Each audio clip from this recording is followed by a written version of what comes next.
gentlemen, and welcome to day 2 of the first batch of online darts fallout bars for the Winmau World Masters. I am joined tonight by the master predictor, Carwyn Evans, who has put a magnificent performance in tonight.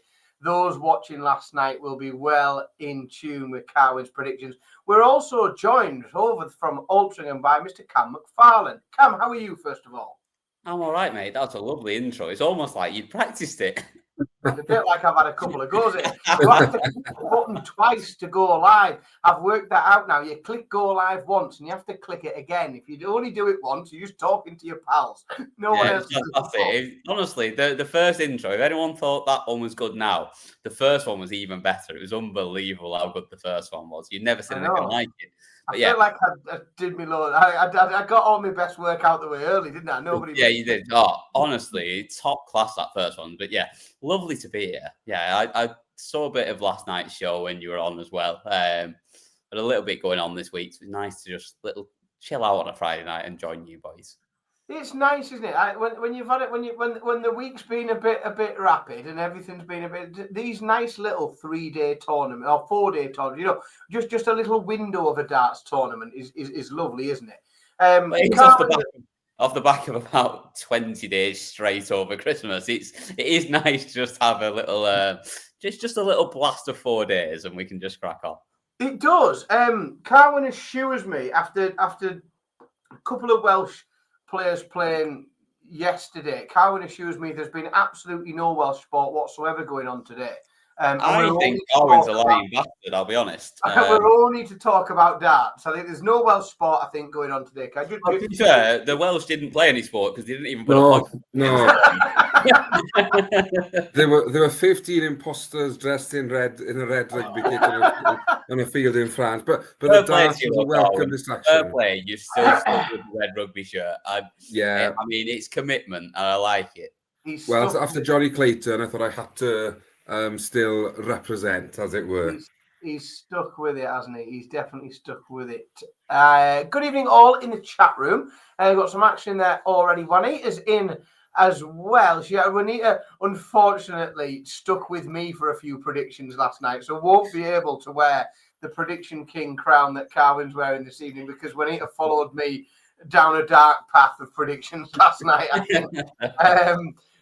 Jackson as well, as it is Joel. Max, remember Max is in as well. He's disappointed. We'll probably get to later in the show what he's disappointed about.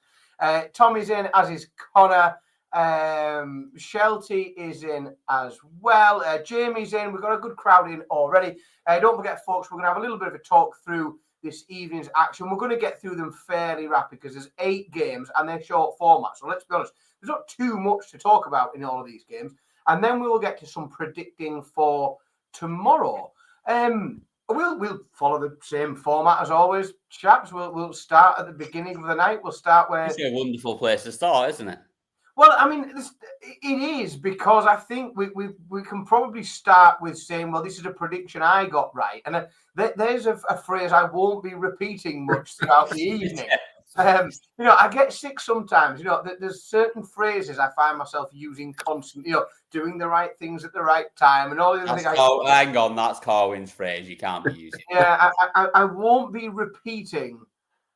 I got this one right very much at all tonight, but I did get this one right in a 3-2 win for James Wade. And Cam, I'll come to you first because we spoke last night a little bit about I'm not even going to ask you too much about the darts tonight in this one either. So we spoke last night about where Mike De Decker has been pretty outspoken about staking his claim as for a seat at the top table, if you will, of darts, and then that he wants the big money. He wants to play in the Premier League. He does, but this was his chance, was it not, to come and first of all back up everything that he'd said, and second of all, like prove everybody wrong.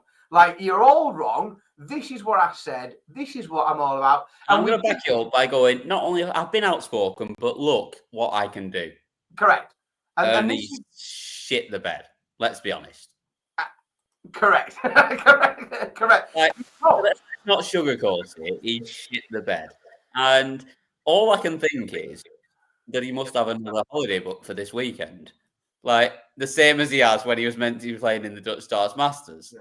He's got a holiday booked and he can't go to Den Bosch and he can't spend his weekend at the Masters either because he's got a holiday book. Because it wasn't even prime wading. Like, it's sort of weighted in the fact that he's done fuck all scoring and he's won the match.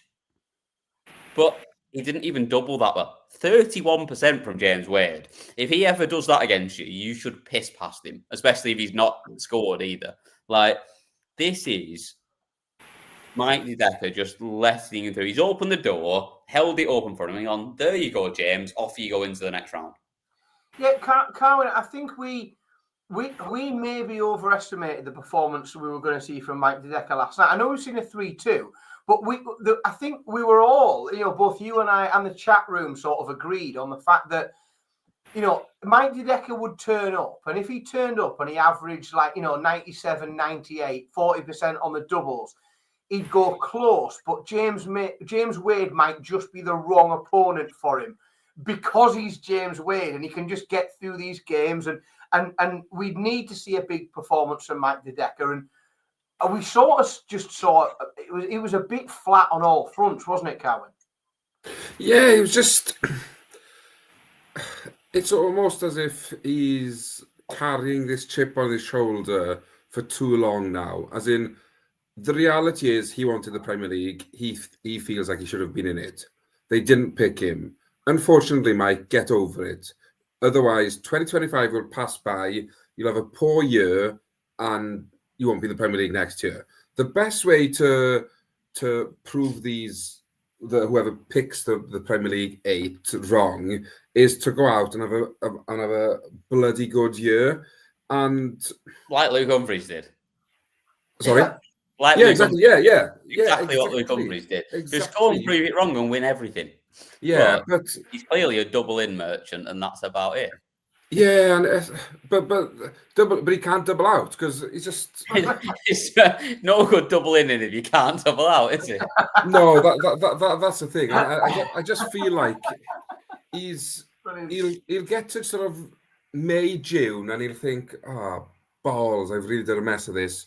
I should have just kept quiet, kept my head on, done some practicing, and done my talking on the board. But it was a game that both players would have probably thought they would have won. I doubt James Wade thought he'd win it that comfortably, even if the scoreline doesn't suggest it. I don't think he would have thought. Like, he's struggling a little bit because maybe his mum needs to give him a kick up the arse rather than someone else. So. Yeah, correct. Throw him down the stairs. I agree. I think James Wade, he would have thought that he would have needed to play better to win that game. Let's hear from James Wade. Phil's in the venue. Let's hope. Hang on, we've not got a clip of James Wade, have we, from Phil Bars? You better believe it. Now, yesterday, I'm convinced he was interviewing people, like just in the middle of the arena, like, at the bar or something, because there was that much background noise and chaos. I've not watched any of these interviews yet, so let's see if they're of somewhat more professional standard. Let's see. I'm trying to process that thought in the right way and come across the line. I still think it's laughable that people don't think I can win things, and we'll be what we'll be. It is what it is. It's very vague, isn't it? I still think I'll win TV majors, and I don't see any reason why not. After tonight's performance, not great. I don't believe anyone's amazing apart from probably the Luke and the Luke. And after that, they can be quite lazy. They're not Phil Taylors. They're not Michael Van Goghens at their best. But they are phenomenal players. But there's gaps in the market, and it is what it is. Right, 2 points. Firstly, it's not any better, is it? It's horrendous. No. Sorry, and secondly, he thinks he can win TV majors after averaging 92 and 31% on his doubles. He's a moron.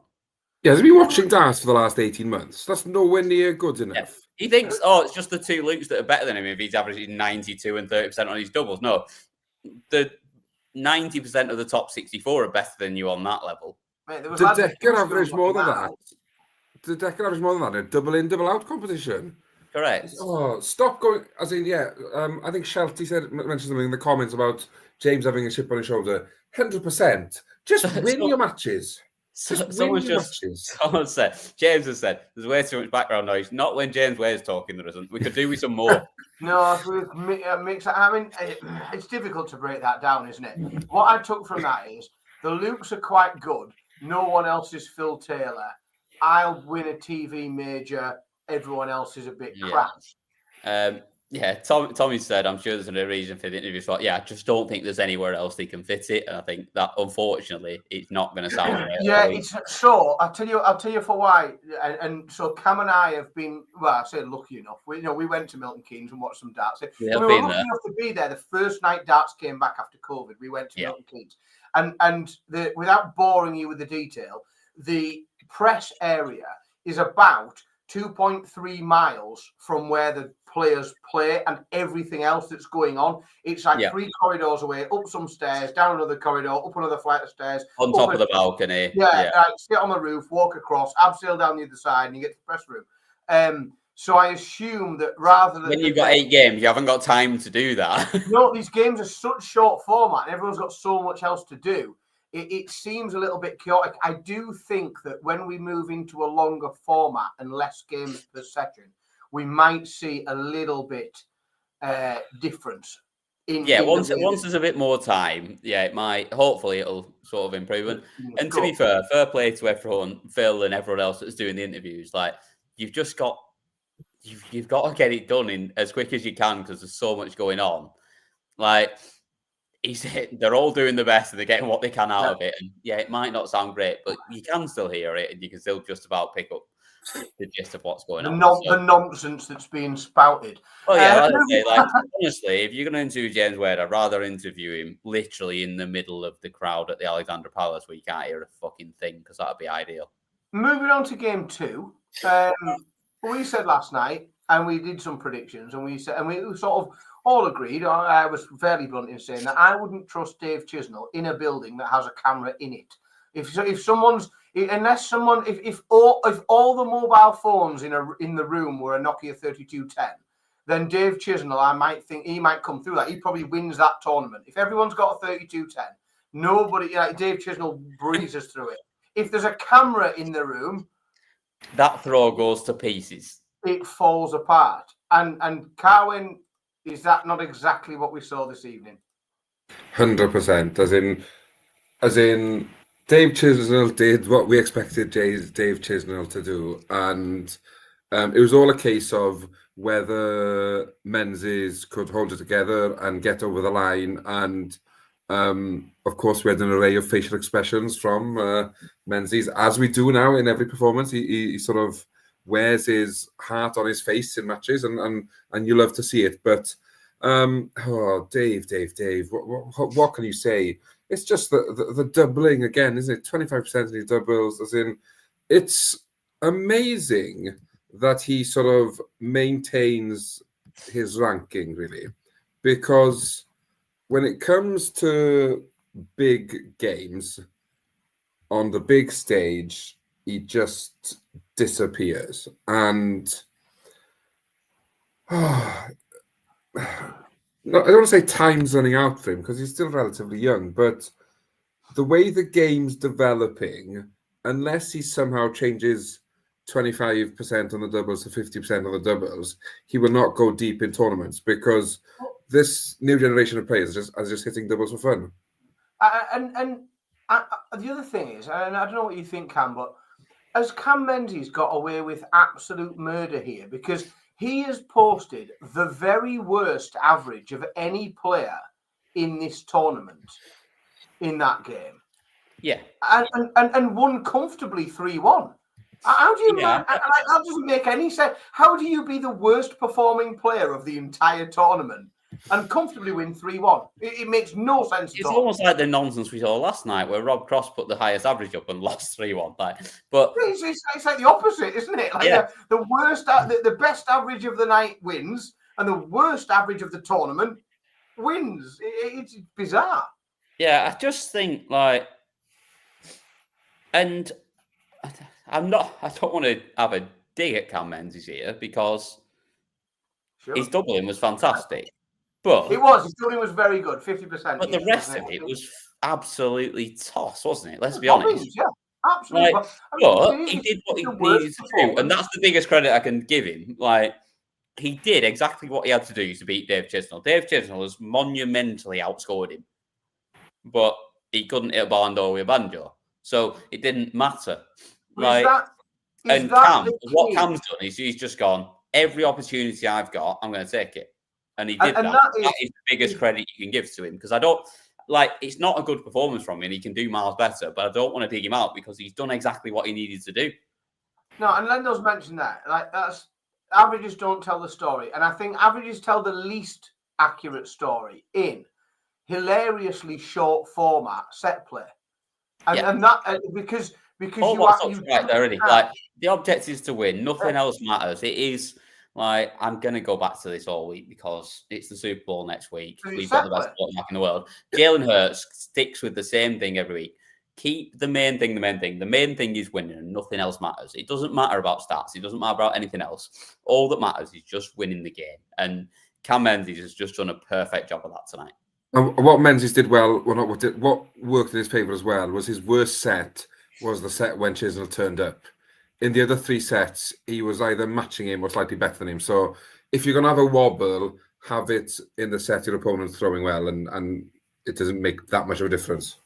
Well, we'll move on, and I'm going to ask you, Carwyn, to resist the urge to burst into a round of Land of My Father. Just if you could control yourself for a moment, because we'll move from the worst average of the tournament so far, that was a winner, to quite frankly, ridiculously high performance in terms of the level that we probably expected from him.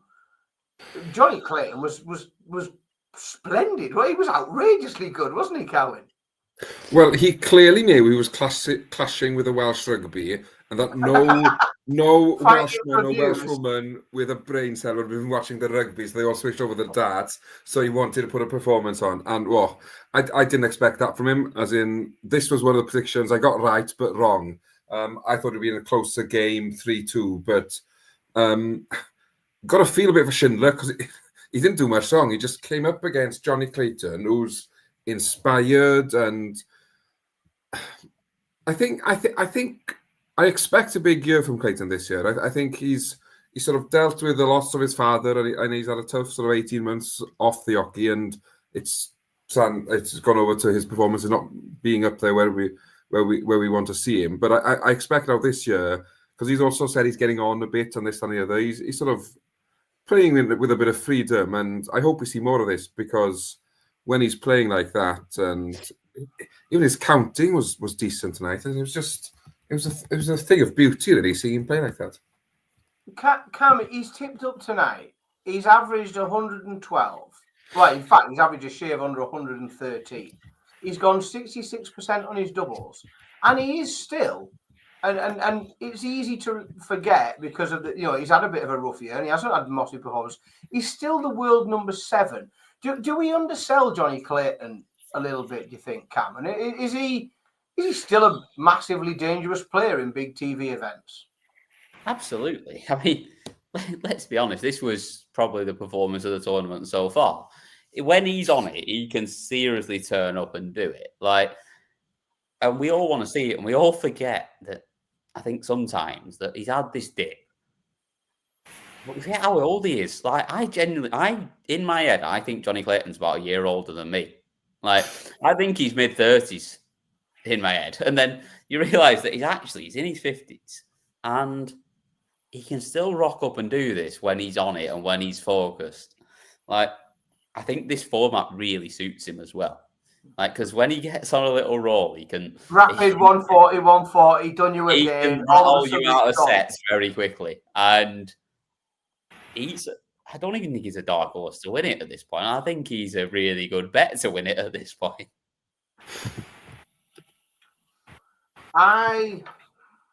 Do I agree? I don't know. I don't know if he wins it. I think it's a monster performance. To quote Kevin Keegan, I'd love it if we beat them. Well, I bet well, you of would. course you would. We don't need to. We don't need to go there with you. Jesus Christ. Yeah. I thought, to be fair, and credit to Martin Schindler, I think he's done absolutely sod all wrong. Oh, in this mate, he's game averaged either. 105 and got bashed up. He's literally done nothing wrong. He's like I say, he's averaged 105 but he's only won 3 legs. And it was nice to see him laughing about it, really, wasn't it? Because, yeah, he's done nothing wrong. He's just come up against somebody who's not missed, and yeah, I do think that it's something that we see it sometimes in golf, and we see it quite a bit in darts now. Is that in an individual sport, when you're not, it's not tennis. You're not playing a shot against the other person. You're just performing against the sport itself, if you like. There is sometimes you watch somebody put a performance. You watch someone ping 112 average and go 60% on the W. You think, well, the only way that I could beat that person is to be posting 10, 11 dart legs every leg. Like, it's the only way, mathematically, the only way I can beat them is to break world records. You're looking at this a different way to me, Mr. Simpson. I'm thinking the only way I can beat that person is to slide tackle them as they're throwing the darts. To trip them off. I did notice. I tell you what, there's been. I noticed a few encroachments this evening on the old. Nobody's highlighted in the old exclusion zone. Yeah, it seems like this is a bit of a it's like one of those rules that exist, but as no everyone else longer has in started force. to do the Michael Van Gerwen because he gets away with it all the time. It seems to be not enforced anymore, but I did notice. I think it's because that pale blue exclusion zone is such a contrast to black shoes and trousers. Yeah, that it becomes very obvious on the television when. Well, to be fair, it's usually the same with the red round the other or whatever they tend to use. And I don't know, it just caught my eye, I think, early in the evening today. Once something catches your attention, you watch for it. I'm not 100% sure. What is the rule? Can you not be I think if you got to be fully in it for it to be called, I think that might be the rule, which is why they get away with being very close and getting away with it. See, I always thought it was hockey-like, Well, I was going to say, for me, it feels like if anyone's even an inch into that zone, they should be told. Yeah, you're in the exclusion zone. Yeah, that's what I would have thought. I'd be turning around the line, back, but I'm not really one to mince my words, as we know. But I think the official ruling is that you have to be fully in it. I may be wrong, and there'll definitely be people in the chat that know better than us on this. But I've got a feeling that the ruling is if you're not fully in it, then unless the player takes umbrage with it, there's not really anything the ref can do. Well, it feels a little bit unfair because I know what's coming a little bit later on. But we've let Carwyn talk about Johnny Clayton. It's only fair that we now probably come to Cam McFarlane to talk about. And again, I will put my hands up. Not one I predicted going this way, and I don't. And if I reflect back on the chat room last night, I don't think anybody had this game going as one-sided as it was. But Cam, this looked in some ways like a vintage Nathan Aspinall performance. This looked proper Nathan Aspinall 3-0. Yeah. Right. Where's the Harry Potter gif? Where is the he's back Voldemort gif? Because this is what I felt watching this. Like, Nathan Aspinall is back, and all of you, without alienating all of the chat room, all of you morons in the chat room that didn't think this was going to be wide, what are you doing? Because Nathan Aspinall doesn't get beat up Andrew Gilding. He is miles better than Andrew Gilding. He's better than everyone else in the field at the moment. Let's talk about it. This was mint from Nathan Aspinall. He never looked in bother once. Gilding played really well. Gilding actually played really well, and he didn't get given a sniff. He did play very well, to be fair. He played solid. And he solid didn't get given a sniff. Let's be honest, because Nathan Aspinall played really well here. And I don't care about this tournament. It's just good to see Nathan Aspinall playing good darts. Yeah, he created opportunity. I think he created more opportunities. It's 5 180s in 7 legs. 11 ton plus scores, 11 140 plus scores in that time, and 15 ton plus scores in that time. Nathan Aspinall's scoring is back, and when he scores well and creates opportunities, he's always in a good spot, and he took all of them today as well. The scoring or the format, it's so bizarre, isn't it, in terms of what we're used to? Because from Andrew Gilding, you see an average of over 101.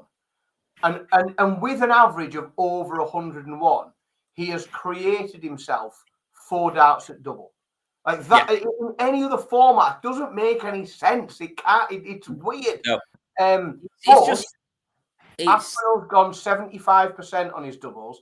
He's been yes, he's scored well, but he's been clinical. I think we saw less hesitation, regrips, whatever you want to call it, than I can recall seeing in the last. It always helps when you ping a 161 in leg one as well, doesn't it? Let's be honest. That's always with Gilding sat on 60. Yeah, I think that's what, more than the fact that Aspinall pinged it, the fact that Gilding was left on 60, confident he was coming back. I actually think after a 180 as well. Like it wasn't just like he was sat on 60; he pinged a 180 to leave it.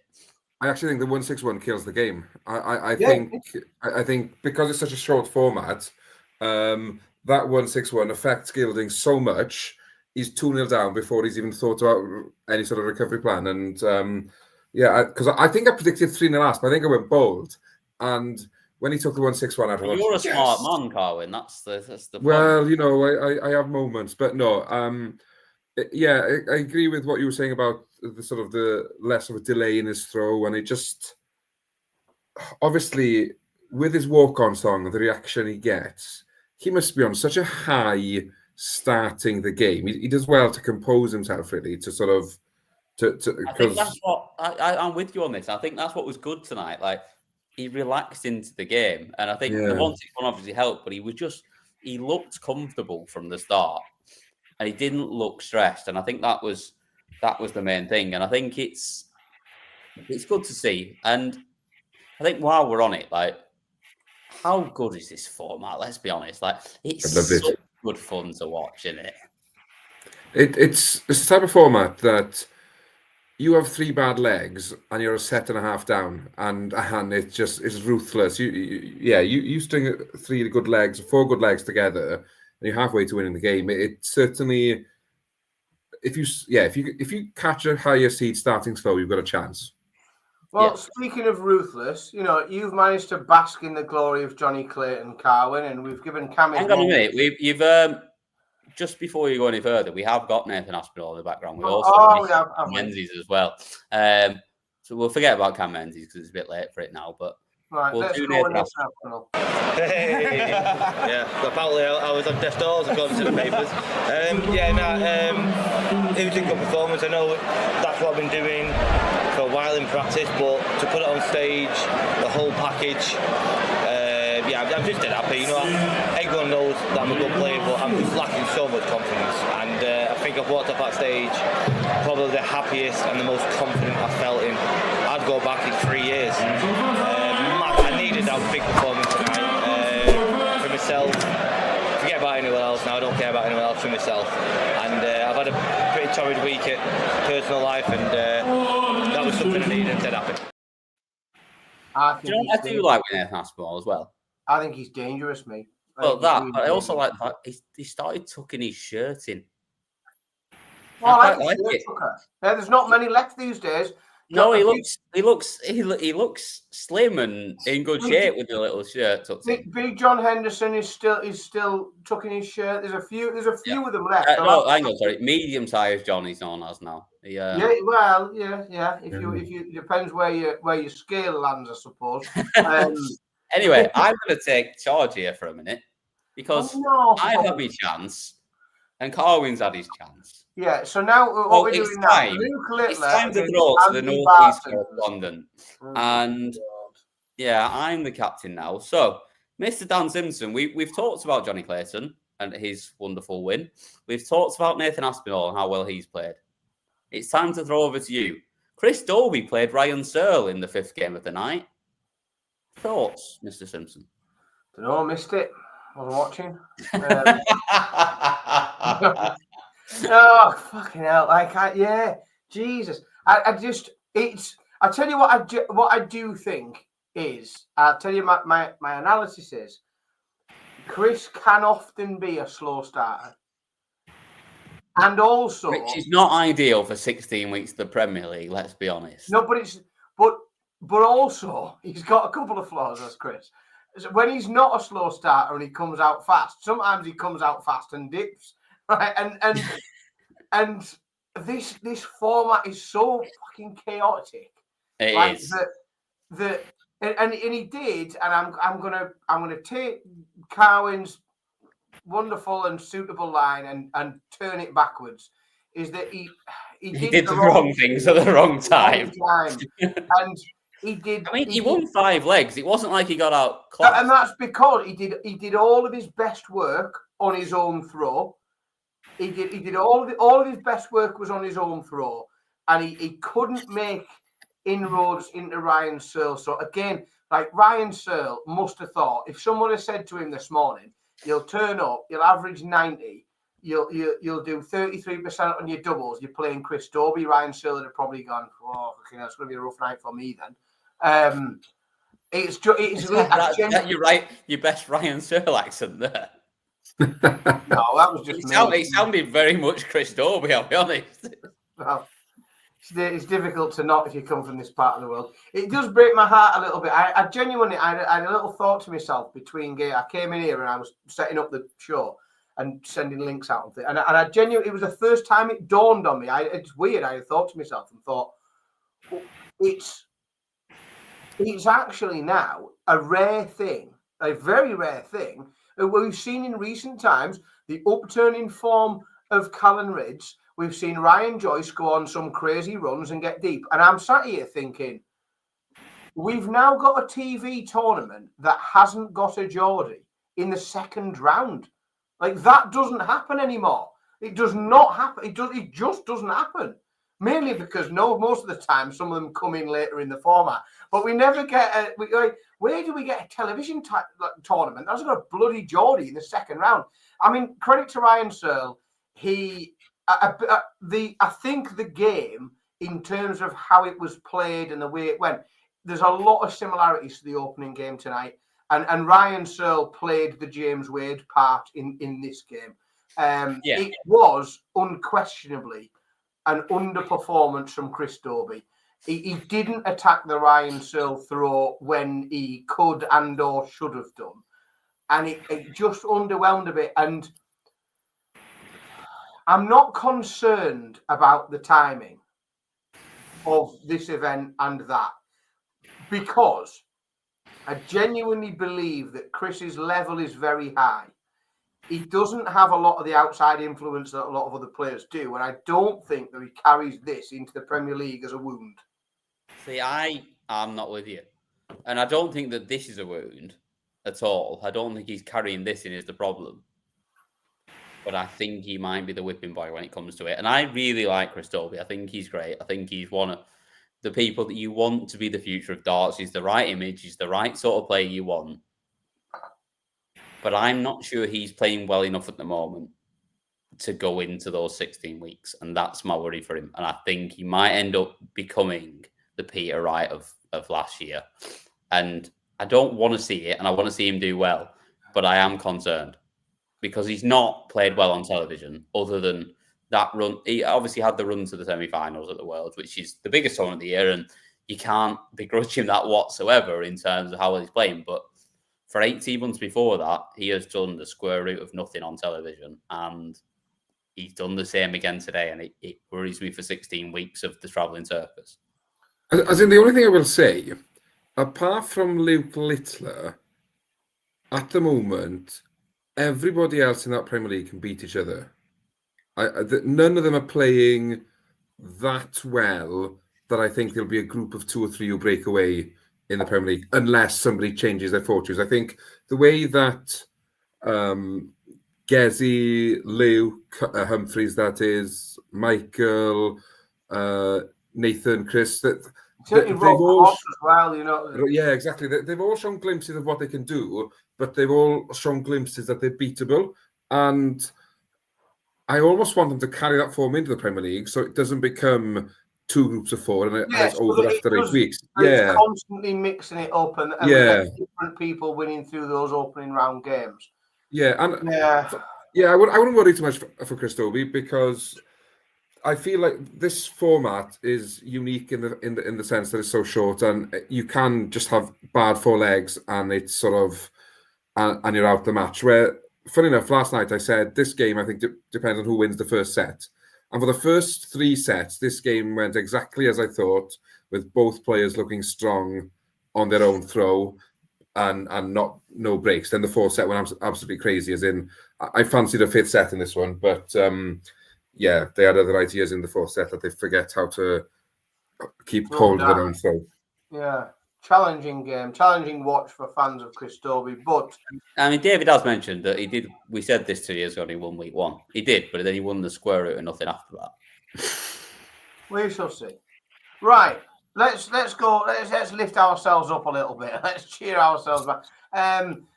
Everybody in the chat room, Carwin and I, we'll all give ourselves a little pat on the back. This was. I don't know if we've got any other boxing fans in the chat room, but this was Inoue against Kim the other day in the boxing. If anyone watched that, Inoue is the best in the world right now in the boxing game.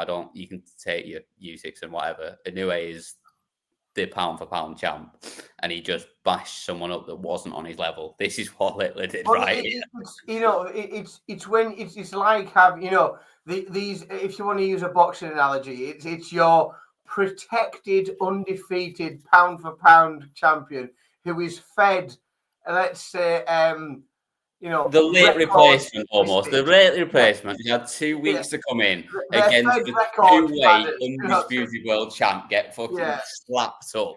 Like, that's what this was. Like, Barton's almost just like beckoning him in, going, come on, you can't hurt me. Come on. Bang, gone. See you in a bit.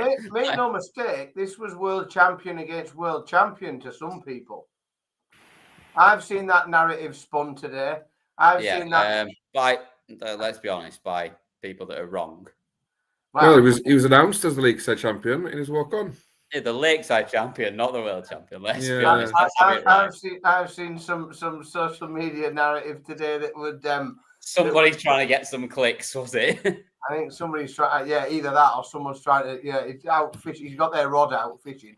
I mean, if I'm honest, lads, I haven't got a lot to say about this. I don't think it's exactly what we expected. It is what it is, isn't it? It's what we expected.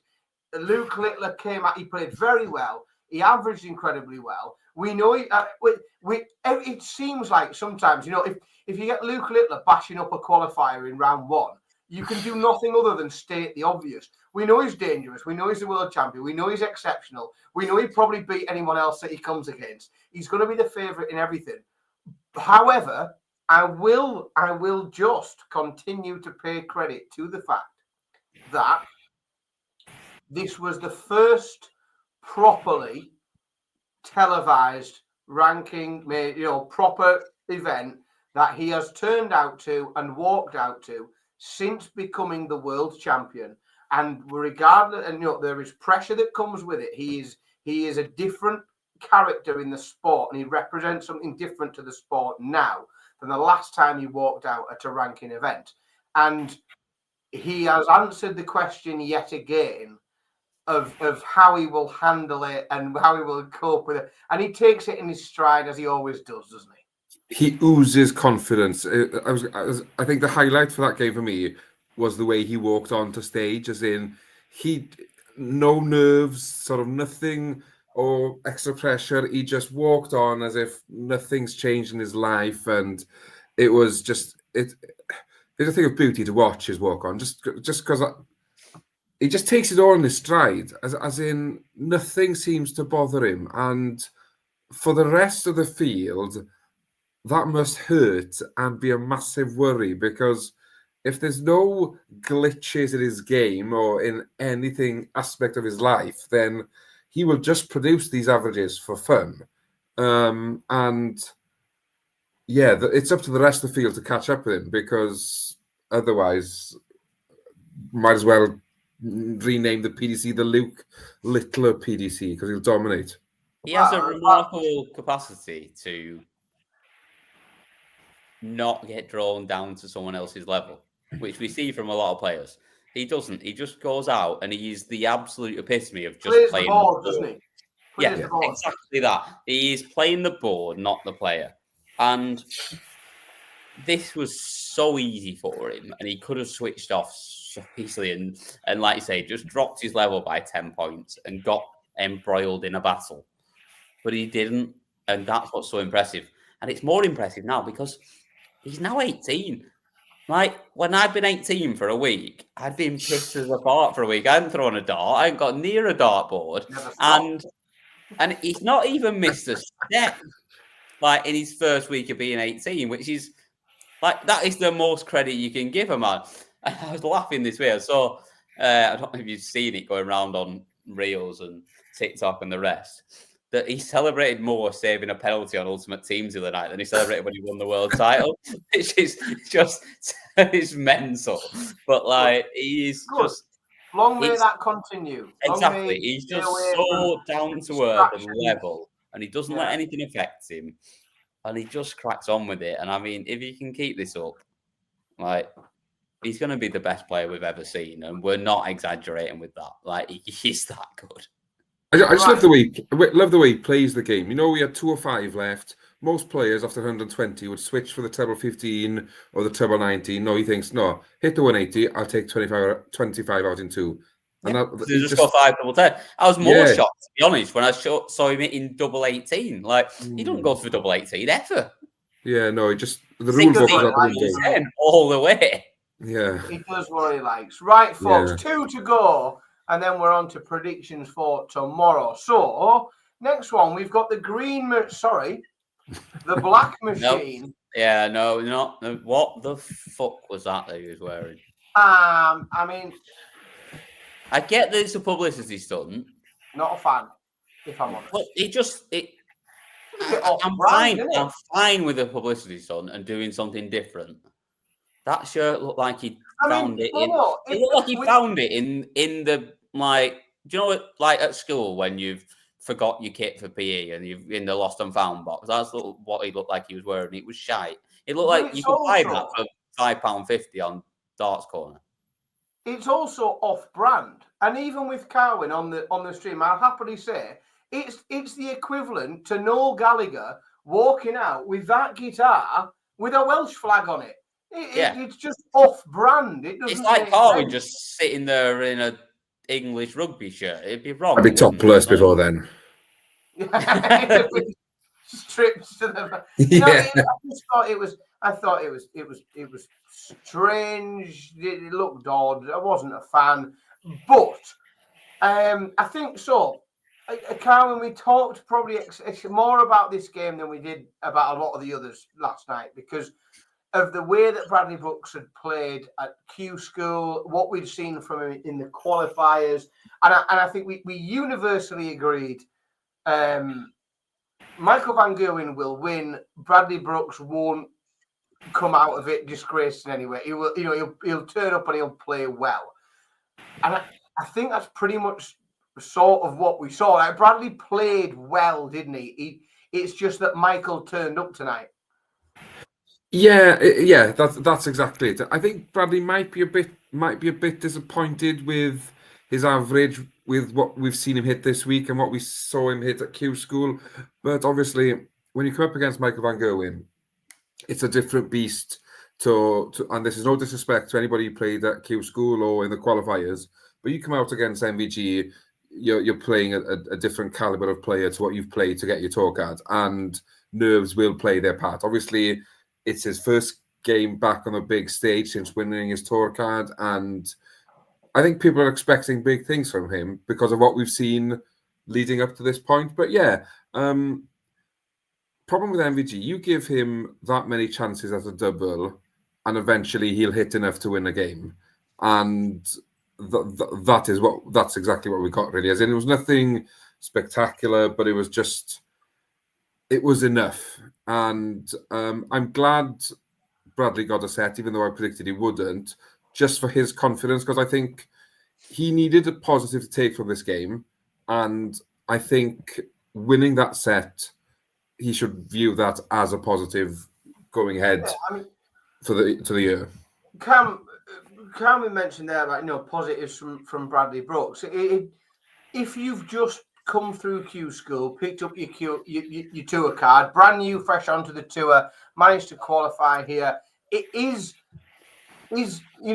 performing well, hitting the treble 20 regularly, getting a decent average against the world number 3. Is that about the best you can hope for if this is your draw? If with a different draw, we could have expected different. But do we look at this and think, yeah, Bradley's turned up, he's done well, and he goes on to a good year on two? Is it a good start to the year? I'm not so sure. I think he'll look at this as an opportunity missed. I think everyone does now. If you play Michael Van Gerwen and he's mid-90s average, interesting that, you think that's an opportunity to go and beat, especially the way Brad's been playing. Like, he pissed through Q School, he pissed through the qualifiers, averaging 10 points higher than what he's averaging now, what he averaged tonight.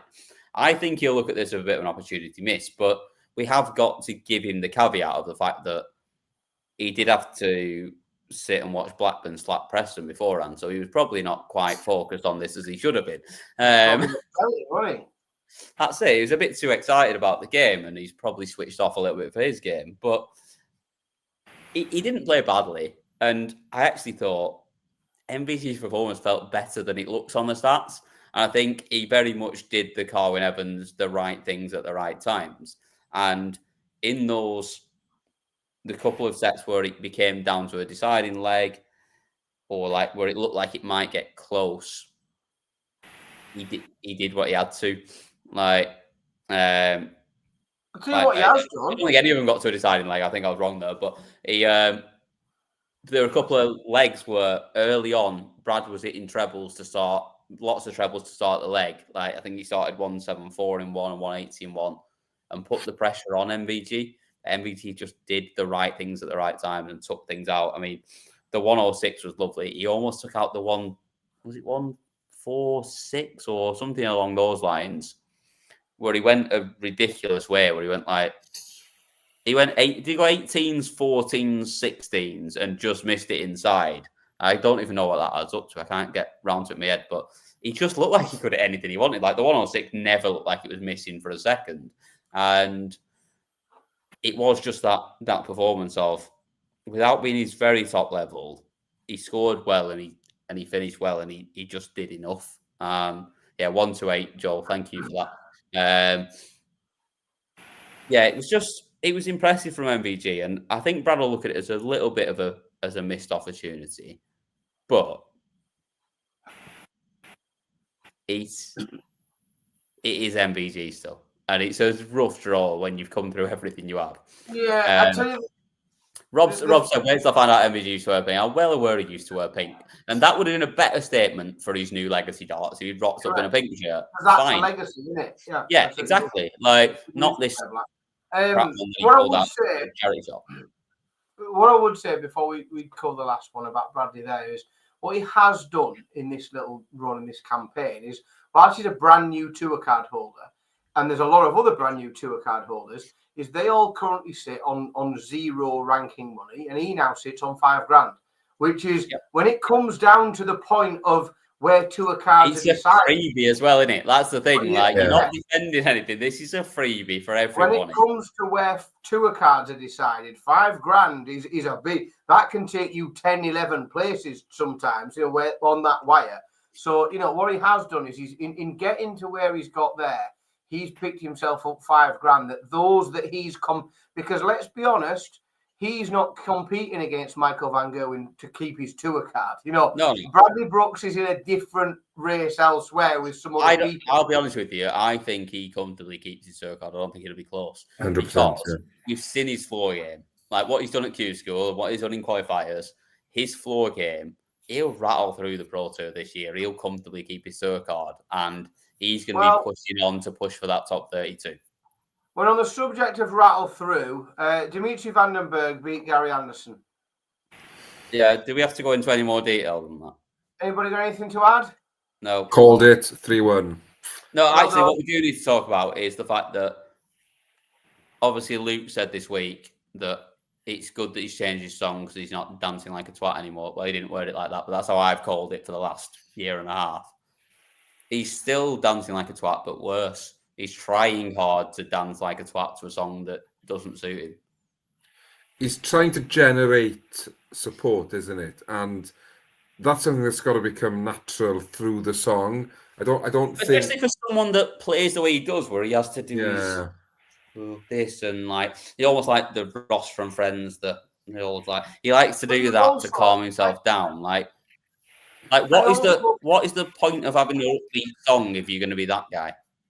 Yeah. But you're also, I do think as well, you are pissing into the wind, trying to get the crowd on side when you're playing Gary Anderson. Yeah. You know, like you're not like you if you are coming and if you're coming to Milton Keynes to play Gary Anderson and you're trying to compete with Gary for crowd favour, you're pissing into the wind. Like you're just not gonna win that battle. Stand up, throw darts. He did. And to be fair to him, when he did stand up and throw darts, he played bloody well tonight. Let's be honest.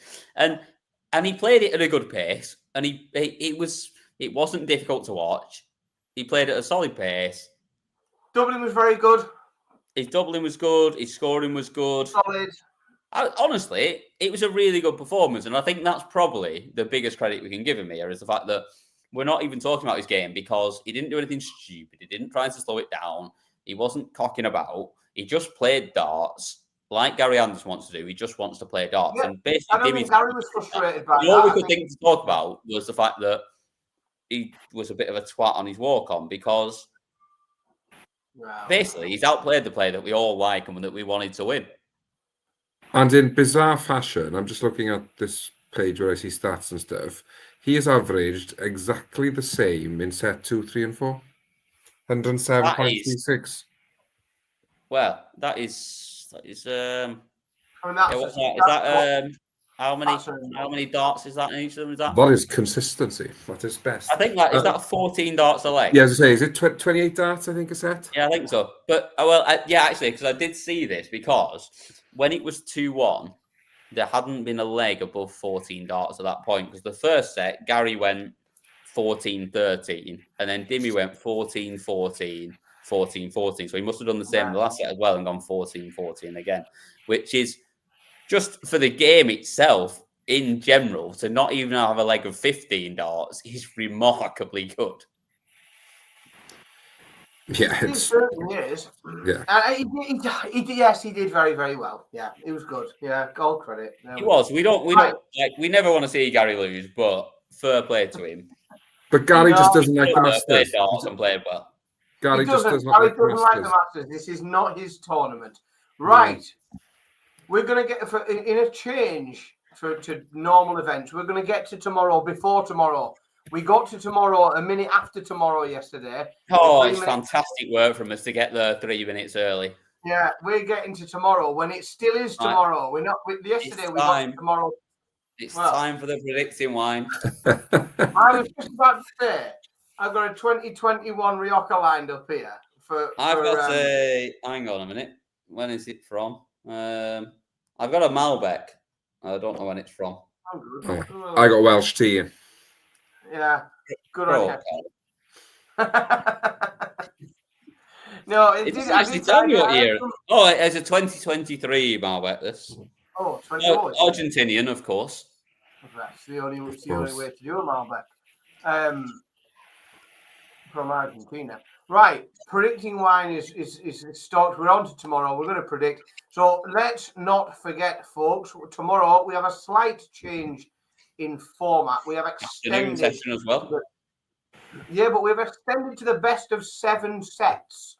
So we're still best of the 3 set though. Best of what? Best of 3 set, yeah. Best of 7 sets. Yes. Sorry, yes. But yeah. But yes, best of 3 sets, but best of 7 sets for the match. Yeah. So first to 4 is what we're looking for in this one, folks. We do have an afternoon session and an evening session. 4 games in the afternoon, 4 games in the evening. We will rattle through these relatively quickly because we're on a good time scale today. We're similar to yesterday. In the chat room, please get involved as we get to each game. Tell us who you think is going to win. Do not sit on the fence. Don't give us a player. Give us a score is what we're looking for. Let's start with an intriguing, I think, opening game. Cam, I will come to you first with, I think, a really interesting opening game as William O'Connor plays Danny Noppert. Where are you going with this one? It's a tough one, this, isn't it? Like, everything that you think and what we've seen for the last couple of years leads you to say Danny Noppert should win this game and should win it relatively comfortably. But Willie O'Connor played really, really well yesterday. And it's whether you think he can back it up or not. And I've got a sneaky feeling that he might just do it. And I don't think anyone ever sort of demolishes Danny Noppert, but I think it'll always be close.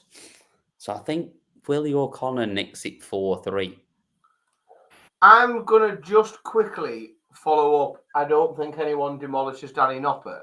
With a quick look at the head-to-head, is that the last time these two met each other, Willie O'Connor beat him 6-0. Yeah, exactly. So, I mean, I don't think there's any need to call me out like that, Mr. Simpson. Thank you for that. I couldn't resist because I was literally reading it. I clicked on the head-for-head, and as I was looking at the head-for-head, you said that, and I thought, I can't resist this one. Yeah, the last time they met, William O'Connor backed him up 6-0 in a Players' Championships event. Yep, fair enough. Carwyn. Oh, sorry. Move on quickly. Come on, Carwyn. I thought we'd have a dramatic pause there. Sorry. I don't think Willie O'Connor backs his performance up. I feel like beating Rob Cross, he'd have been more up for that maybe than he will be tomorrow. Playing and Danny Noppert, I don't know, for some reason he feels like more of an afternoon player than Willie O'Connor. He's one that he's used to this early kickoffs job. So I'm going to say Noppert wins 4-2. I am going to disagree. I think I'm not going to disagree with the score. I think it's 4-2, but I think it's Willie O'Connor 4-2. We'll have a quick look into the chat room. Mark, I've got some words, and I'm going to tell you, I know you're wrong. For certain. I know for certain you're wrong. Juanita has gone with a 4-2 Noppert win. Dan Lucas is agreeing with me. He's gone Willie 4-2. Andy's gone 4-2 O'Connor. Rob's gone 4-0 Noppy. Can't back a mag, of course. Sunderland fan, Rob, and he can't go with a magpie. Yeah, I'm sure you're having a lovely night, Rob. Yeah, you missed one. All box ups with me. He's at 4-3 O'Connor. James has gone with a 4-2 O'Connor as well. I think it's going to split it. I think it's a tough game. I'm surprised. I was expecting the chat room to be very much more in Noppert's favour, but I think it's a tough one to call. The next one, and I think this is even harder to call, but a man that I don't think will struggle to. A quick late one in with Max, but even though he's late, he is a member, so he still gets on the screen. Max has gone Noppy winning 4-1. Carwyn, I've got to come to you first in the next game and see what you think Gezi Price and Damon Hetter are going to produce for us all tomorrow afternoon. I think it's one that goes deep. I think it's a 4-3 job just because of the format. I just think Damon wins sets based on that, but I think Gezi wins 4-3. thank God for that. I was getting really concerned then. I thought when you said Damon wins, I thought something had happened to you. I was on the fence. I thought just off screen there was some sort of gun pointed at you.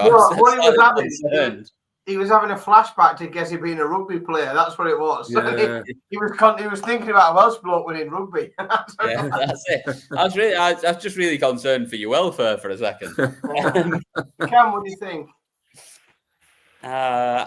I'm with Carwyn here. I think Gezi wins as well, but I think it's slightly wider.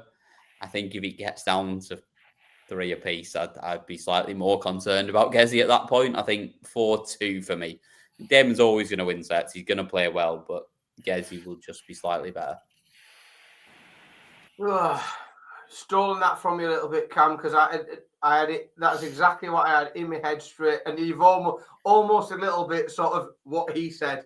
I think it is Gezi. I think that I don't think it's particularly tight. I think Gezi's a good front runner, and I think he starts fast, and in this short format, he can rattle off a few legs, and Damon will pick a couple of sets up.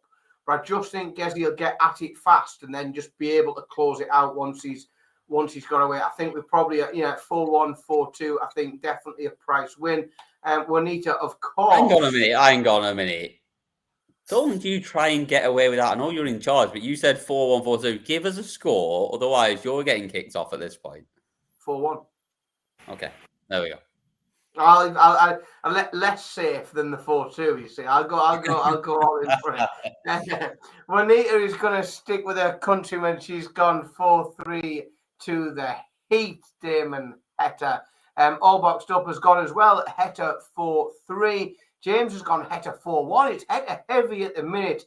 Tommy Boy has gone 4-2 to go in Price. Max has gone 4-2 to Price as well. The Price love's coming in late in the chat room. Andy has gone 4-3 Price, and Dan Lucas has gone 4-2 to Price. I think we've probably split the chat room in half. I think it's tight. I've made a wide prediction, but let's be honest. That is, it's a tight game on paper, and it's a tight game everywhere else. In reality. It's number 8 against number 9 in the world.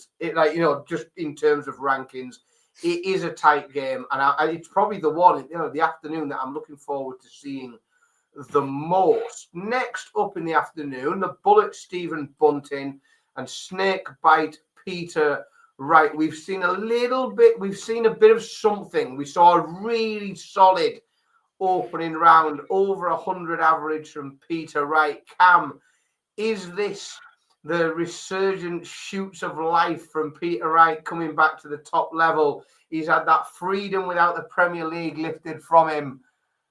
Is he bulletproof? Nice. Like that. That was good from you there. I think this is really close as well. I think this is another one that has the potential to go all the way. I like what I see from Stephen Bunting at the moment. Nothing seems to faze him. So I think it does go all the way, but Bunting wins it when it matters in that 4-3 in the final set, because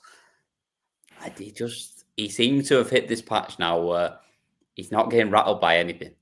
And Wright will push him because Wright is playing better, but it won't be enough.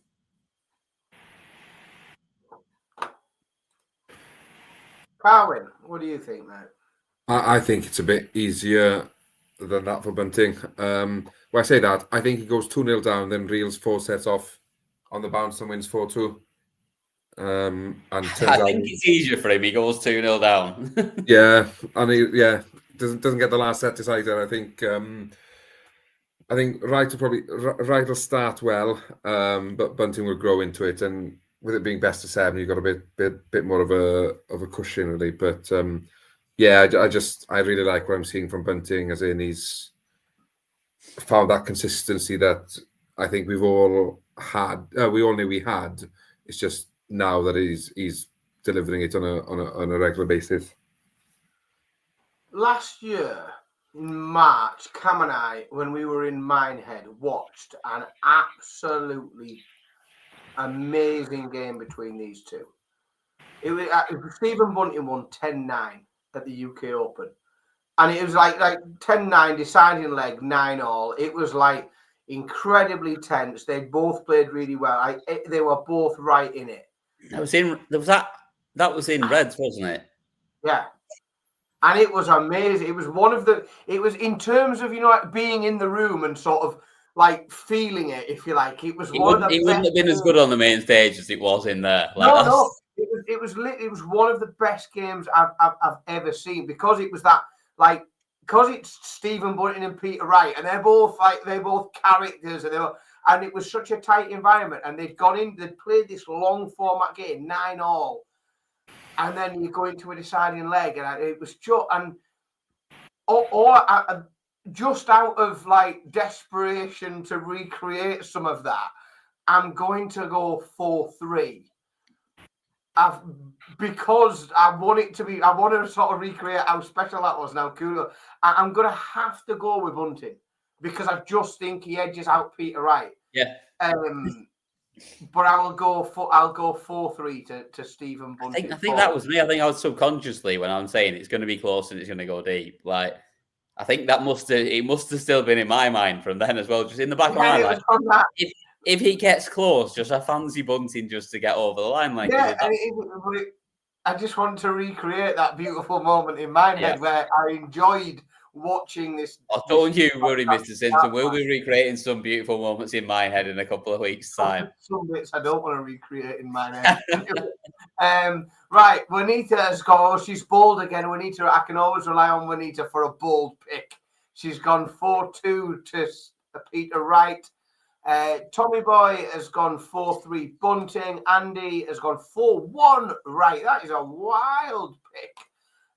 Max, the member, has gone 4-1 to Bunting. James is a 4-1 Bunting as well. I think that's where we're at. Anybody else get in quick? Where are we at the next one? We flip back to the fixtures. Last one of the afternoon session. Luke Humphreys, headline, world number 1, headlines, the afternoon session. Welcome to the future. Oh, welcome to the PDC. World number 1. Last one in the, Daniel's shut that in there right at the end, 4-1 Bunting for Daniel. There we go. That's right. So, last one of the afternoon, Luke Humphreys against the worst. Cheese and onion crisps. I need it contextualized. We talked about this last night. It's literally it's cheese and onion crisps, isn't it? Like, it's who went first last time? Right, Cam, I'm coming to you. What's going to happen when the world number 1 meets the world number 1 in bad shirt rankings? Yeah, it's honestly the worst shirt I've ever seen. The darts are lovely, like they look fantastic, but it's made the worst shirt in the world.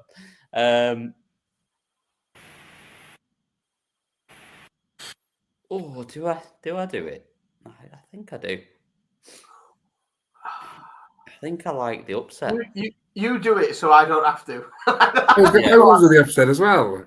Go on, you do it so I don't have to. I think I like the upset. I was impressed with Josh Rock yesterday, other than his shirt, because that bobbins. But I was impressed with how he played. And I think he might just edge this. But I think he has to win it 4-2. I think if we get to 3-3, Humphreys will just, that experience and that class will tell. Yeah. So Rock 4-2 for me.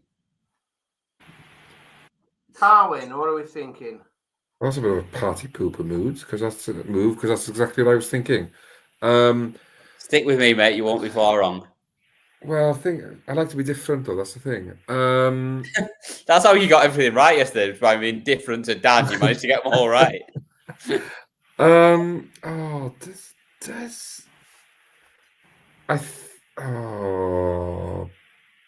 think Humphreys wins. Humphreys wins 4-1. Then let's go. Congrats on being different by going for the world number 1 to win. Well done, Carwin. Win comfortably, though. I am reminded of their meeting at the Grand Slam, which Josh Rock won comfortably. He's actually got quite a good recent record against Luke Humphreys. He'd lost the last meeting, but before that, he put it on the bounce. Yeah. But I remember watching that Grand Slam game and feeling that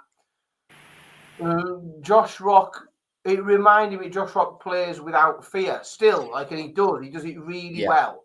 For someone with a lot of expectation on him and being a young player, he plays the very best. Played well in that game as well, and he put him away. he plays the very best in the world without fear. But I am going to, and I keep saying it, so like a broken clock's wrong twice a day.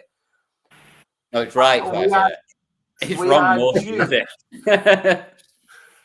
Correct. Yeah, there we go. I'm wrong most of the time anyway. I just think we are overdue an angry Luke Humphries performance. I thought we were going to see it abroad. I thought we were going to see it in Bahrain. I thought we were going to see it in Benelux. I thought we were going to see it yesterday. And I still think it's due because I still think he's carrying a bit of something in him from that World Championships and that early exit. And it was an early exit compared to what we expected from him. And yeah, I think that I'm just going to keep backing it because sooner or later it'll come in. I think it's a 4-1 Luke Humphries monster performance, big average. It's due, so it's got to come sooner or later. Juanita, for once, has played it safe. She's gone with a 4-2 Luke Humphries win. Andy's gone 4-2 to Rocky. All Boxed Up's gone 4-3. Nels has gone 4-3. Josh, how was the whole chat room predicting against the world number one? I don't know, but also in a 4-3 as well. I think if it goes 4-3, I can't see him winning it. Like, I've got him winning 4-2. I think if it gets that close, I fancy Humphries will get us over the line, but everyone else is against that. James has gone Humphries 4-2. Yeah, we've really split. I didn't expect to split the chat room on that one, but we seem to have done. Moving into the evening, and I think that after the evenings, after what's happened tonight, Carwin, I'm on your side completely here. Let's get rid of this terrible, terrible man that's vanquished Geordies from a tournament. You've turned into Shrek here, trying to get rid of Lord Farquaad here. I was trying to resist that reference. So I'm happy for you to do that. Carwin, I'll come to you first because I know it's a special occasion in Wales. If he wins, there'll be another bank holiday. Johnny Clayton against Ryan Searle. Where are you going with this one? I think it all depends how well Johnny plays. I expect Searle to play something similar to what he did last night now. I can't see his averaging going up much higher. It all depends if Clayton doesn't really have to maintain what he hit last night, but that he hit something relatively close to high 90s, low 100s. But I think it's probably quite a comfortable evening for Johnny, and I'm going to say 4-2 just because they're such short sets. Cam? I'm going the other way. I think Ryan Searle steps it up. Like, we've seen Ryan Searle comfortably a lot of the time, averaging 100 plus on TV. Like, when he's at it, he can seriously step it up. Like, I think he does in this because he only averaged sort of 90 to get through today. I think we see him average 100 and really put Johnny under it. And Johnny will always pick up a couple of sets, but I think Searle wins 4-2. I think. Del, I wish I could, mate. Those days are long gone. To be fair, if you could grow your hair and your beard out, you could join me and Carwin in being the same people and being attractive. Yeah, trying to look like a mixture of Adam Hunt and. I can't though, can I? What's your man called? What's your man? Nothing grows on the top of my head, and everything that grows out the front's white. So I'm up against. I'm somewhat up against that. That look is not working for me. We are basically the online darts. We just mix up between Adam Hunt and Rob Owen and a couple of others that have got a beard and glasses. Yeah, I'm happy to not subscribe. And you're Martin Lukeman. I like to look at. I like to think that I have the means to I have the means to travel to Turkey if the inclination took me. I don't think you've got any business there that you can get away with just sticking it in as a work event like you do with everything else. But I embraced some years ago the fact that I can't grow any bloody hair anymore. I think I tell you what I'm going to do. I'm going to predict tomorrow's match, and I think that we are going to see another monstrous performance from Johnny Clayton. I genuinely think that this is. I think this tournament is a real sort of renaissance for Johnny Clayton, and the only I genuinely think the only problem Johnny Clayton's got in this tournament is that he's in the same section of the bracket as Luke Littler. And I honestly think if I could put Johnny Clayton in any other section of the draw, I'd have him properly moving through the tournament and going really deep. I think he's going to I think he's going to come out. I think 4-1 is what we're going to see. I think it'll be another big average. But yeah, I think it's going to be Johnny's day tomorrow. Juanita is 4. I thought it was a spelling mistake yesterday. Now I know it's a nickname. She's going 4-3 to the seal. She's missing the R also. They don't have ours in Australia. They don't have ours in Australia. Ryan Seale's winning 4-3. Danny Lucas is got Clayton as a 4-2 winner. Andy's gone 4-2. So this is what happens when we get into the second round: is everybody starts to split a little bit down the middle once we've removed the non-seeded players. Nell has gone 4-3 to Johnny Clayton, all boxed up 4-2 to Ryan Searle. James has gone 4-3, Searle. David, I don't care how Johnny plays. All I'm going to do is wait for you to put your prediction in. Yeah, you don't get in here without putting your score in. But I think it's going to be. I think it'd be a good watch. Played at a good pace. I think if that's right, if that is right from Rob, then he probably wins. Yes, Rob, we like that. Over 4.5 finger points. Right. Then we move on to, and again, I mean, this is, if you're looking for energy on a walk-on and energy in the first leg, can it only be a come down from there with Nathan Aspinall and Cam Menzies camp? Oh, there's no come down here. This is a comfortable win for Nathan Aspinall, let's be honest. If he's just going off what we've seen so far in this tournament, if they play both like they did, then Menzies doesn't get a set because he'll be so far off in the scoring stage that he won't get a chance. But I do think he ups it a bit. I think he gets one set on the board, but I think Aspinall wins 4-1.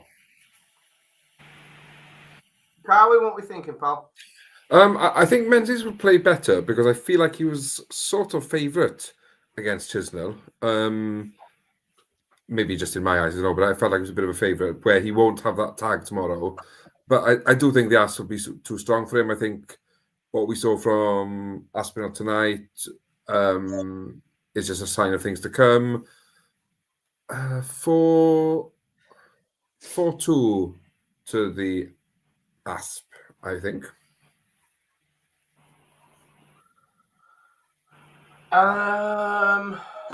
What do I think?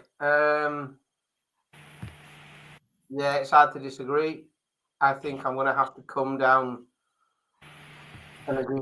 Yeah, Aspinall, I think, again. Where do I go? 4, not 4-3. It's wider than that.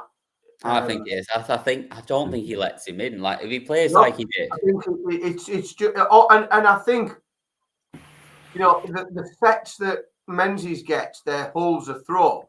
So I just don't know whether they're like, does he hold out for one set or two, and in that longer format for maybe two, I'll go 4-2 just because it gives him more opportunities to hold his own darts. Because you only have to hold twice as well. It's like that's the thing. You've only got to hold twice to get a set, and it's just. Well, do I think Menzies will hold 4 legs? Yeah, he'll probably hold 4 legs of his own darts. So therefore, Yeah, I'll go 4-2. I think Daniel Lucas got in earliest with an Aspinall 4-1 prediction. Tommy Boy's gone in with both feet. He reckons the Asp is winning 4-0. James has gone Aspinall 4-2. Nels has gone 4-2 Aspinall. This is a bit one-sided at the moment, apart from Andy, who thinks Menzies edges him out 4-3. Juanita 4-0 as well. She thinks it's going heavy. All boxed up. Cam 4-3 because I don't trust Asp's arm. Did you watch tonight? He looked solid. Time will tell, I suppose, but he looked very, very solid. I don't mind if a couple of people start doubting the man because that usually brings the best out of him anyway. Now, you know how every now and again you think, if there would be a perfect moment to go and set a record for like the highest average ever or the most bull finishes or something, like this could be. I mean, if Luke Littler turns up tomorrow, because I don't think James Wade can wade against Luke Littler. If Luke Littler plays at 85%, wading doesn't work. Wading gets beat 4-0. Because I just think their levels are so different. Carwin, do you think that, I mean, could this happen? Could James Wade beat Luke Littler in a major TV game? No chance. I at the moment I'm struggling to give him a set, especially if somebody tells Luke what Wade has said tonight, and just pisses him off a bit more. And Luke will know. Luke's switched on. He knows everything. Oh yeah, he's the age of social media, isn't he? He watches more darts than us. Yeah, and he's in the top 0.1%. He watches more darts than we do. He's probably watching this now, just under a he nestles away. He's definitely not. He's definitely playing on FIFA at the moment. Yeah. He'll be watching us at 5 a.m. or something now before he goes to sleep. No, I think Luke Littler wins 4-0 and Wade goes out with a whimper. Cam, can you make any contrasting point? I mean, we all know that now and then I like to throw in a little rogue prediction and go against everyone. But if you think I'm doing that when it's James Wade on the board, Jesus, I was literally, honestly, I was picked up my phone there to try. I was about to get help to you. Yeah. If you think I'm doing that when James Wade's on the board, you've got another thing. Take the Malbec off him now. Send help to this man. Never do that. Never ever take the Malbec off me. You'll be in a world of trouble if you try and take my Malbec off me. Rich, get downstairs now. Cam's having a nervous breakdown. No, not a chance. He will win a set because he will just win a set. He'll somehow mug his way to a set, but that is all he's getting. And Littler, without even hitting top draw, probably averages 97, doesn't play his best, and still wins 4-1. Yeah, the worst thing about going third is two people have took the two most obvious picks before that you go. 4-1 is where I think we're at, and a little bit sort of to echo what Cam said. This format's so short that if you hold twice, you get a set. And I just think over the course of the amount, there's no chance he gets 4-0, is there? I just can't see it. No, I just think over the amount of legs you have to play, in order to get the match complete. Do I think James Wade will hold twice? Well, yeah, probably. Therefore, he'll grab a set. I'm trying my best to be 4-0, and I just can't. No, but what I think is, and it's Luke does, and we know he does this in tournaments. I don't think he does it. Certainly doesn't do it on purpose, but he dips a game. He always dips a game. There is a game that he shouldn't have to scrape through that he does scrape through. And I don't think it'll be that in terms of the score, but in terms of his level, I think his level will drop. I think he'll, like a bit like you said, Cam, I think we'll maybe see a 97, a 98 average, 4-1 Littler. allowing him to then kick on at the other side. Let's have a look at the chat room. Dan Lucas has gone Littler 4-0. I think it's already looking a bit one-sided in the chat room. Nels goes 4-1 There's a Littler. rogue one in there. I've already spotted it. But Juanita has gone 4-1 Littler. Andy has gone 4-0 Littler with a 9. Data, all boxed up, has gone 4-0 Littler and goes through, wins the lot. Could be right. Could be right. James has gone 4-1 Littler. Tommy Boy is in need of. yeah. Oh no! Wade gets a set because Luke misses. Oh, right. Sorry. Yeah. Right. Okay. Yeah. Tommy, we were genuinely. So say that was the rogue one that I'd spotted, but I thought he said Wade gets through by Luke missing. No, don't worry. Don't worry. Yeah. Okay. Rob's was about to be on screen, but he said 4-0 or 4-1. Therefore, he doesn't get near the screen. If he's going to put the word "or" in it, you got to commit, Rob. You've been around here for long enough. You know the dance. Yeah, fairly one-sided in the chat room there, I think, tonight. And so tomorrow, the final game, and the only thing, and this frustrates me a little bit about tonight, is because we nearly got, and we're not going to get many more of these, if we're honest, we nearly got a major TV screening of Michael Van Gerwen against Gary Anderson, and I resent Dimitri Vandenberg for robbing us of that, because we're not going to get many more MVG Gando TV major event matches, so not bad. Right, Michael Van Gerwen against Dimitri Vandenberg. Cam, you can go first on this one. What shirt does he wear? All about the legacy. Is he wearing the legacy again? Oh, Dimitri's going to wear that horrible. Oh no, do you mean the? Oh, sorry. Yeah, no. We know he's shy. Let's be honest. But is Michael Van Gerwen going to wear the charity shot one again, or is he going to?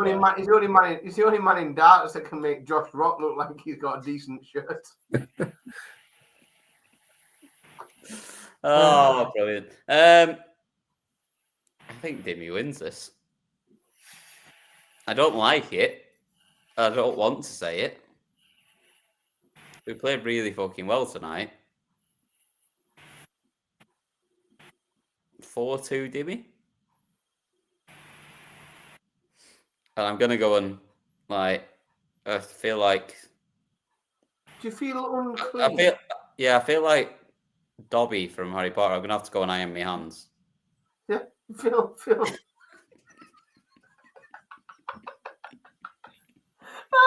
It's got a Harry Potter reference.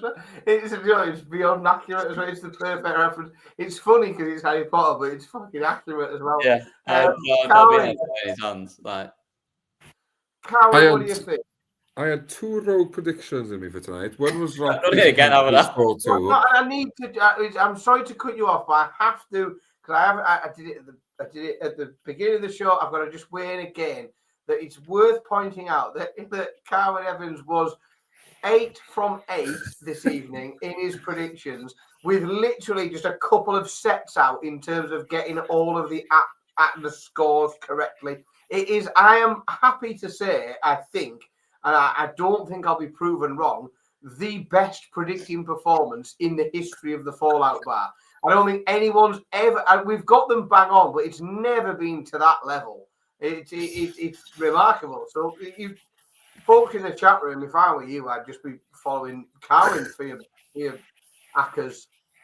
Yeah, so my second one was going to say Dimmy to win 4-2, but I want to be different. I'm getting happier about my predictions, because everyone that I put in that I think is a little bit rogue is exactly what you were going to say. So I feel like I'm in a good spot here. I'm going to make a lot of money tomorrow. If it goes to a last set decider, Dimmy doesn't win. And I can see MVG winning more than one set. So... yeah, that's exactly where I'm at. That's why I've gone 4-2. I think if it goes 3-3, I think he probably gets beat. Yeah. Oh, let's have a last leg. Let's have a last set decider to end the night. MVG 4-3. Oh, You bastard. Right. It's very, very rare that Dimitri Vandenberg beats Michael Van Gerwen. And when he does, it's been like in the Premier League. You know, when they're playing each other all the time, and every now and again you'll get one. Because it's just short format and it's happening all the time. So law of averages says you'll turn one over. I just can't see it. I don't see Dimmy being able to beat him. I think Michael's being too solid. I think it's. I've just looked back at the record, by the way, and you are very right on this. He has one win against Michael Van Gerwen in the last 1, 2, 3, Must 4, be a couple of years. 7, 8, 9, 10, 12, 13. It's got to be a couple. Yeah, 15 games. He's got one win in the last 15 games. Do you know what win that was? It'd be a Premier League win, I would have thought. It was night 16 of the Premier League when Michael Van Gerwen when Michael Van Gerwen withdrew. Yeah. Oh God, is that what it was? I was going to say, I bet it's a Premier League win because like they play each other that often that like you're always going to. You can't. As soon as you start, for me, when you look at head-to-head records, whenever you start to talk about Premier League players with head-to-head records, it sort of doesn't count because the Premier League's batshit and it upsets the apple cart. It's even more than what I've just said there. Right, so yeah, he's got one. Well, he hasn't got a win because it was a withdrawal. He has one win ever against Michael Van Gerwen, which was the first ever meeting in 2018 in the German Masters. And he won that game 8-3. He has never beat him since in a lot of meetings. Tomorrow, that doesn't change because Michael Van Gerwen wins 4-1, I think. I think we see the green machine. The what? In black. In black tomorrow. Vintage MVG. Chat room's got 4-2 to MVG from Dan Lucas. Rob has got 4-3 MVG. There's a little rhyme in there. I like that. Andy has got Dimmy 4-2.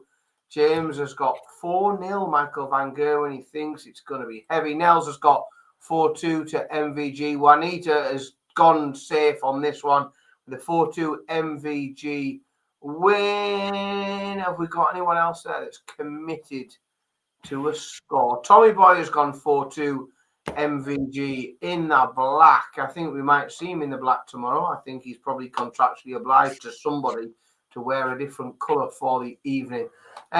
Folks, thank you very much indeed. It's been a pleasure to have you all along for the ride. Tonight, it's still a bit fun because we've never done this show before. We've never fallen out of a Masters before.